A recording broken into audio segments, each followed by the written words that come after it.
I do not believe that I should devote an hour or a day of my time to any personal partisan causes or to any duties other than the awesome duties of this office, the presidency of your country. Accordingly, I shall not seek and I will not accept the nomination of my party for another term as your president. What happened to Johnson after he had reached the peak of 1964? The victories of the Great Society programs, 1965, 1966. He started to go down after the midterm elections of 1966. What had happened there, briefly, is this. Johnson was unbeatable in 64 because up to the time Johnson became president in his own right, he was there always praising President Kennedy. As long as he was doing that, he got a magnificent press. He went to the grave, he did all the proper things, he had a very low profile, he was speaking always of President Kennedy and carrying out his mandate.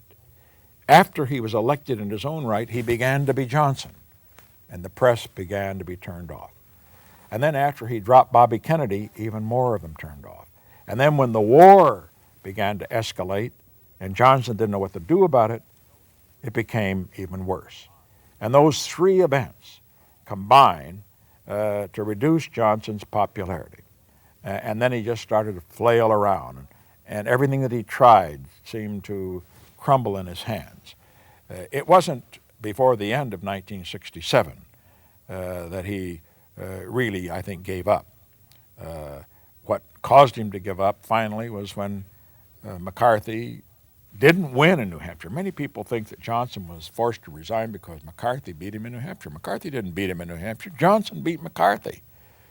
But Johnson, the fact that McCarthy even got that many votes, because he had contempt for McCarthy and his dovish views, discouraged him, and he just decided to bug out. Drop out, I should say. From that time on, I think Johnson was sort of a pathetic figure. He wasn't the Johnson I used to know. Oh, at times he'd have a burst, and then he'd back down and so forth. But it was always deterioration from there on. And after the election, it was downhill all the way.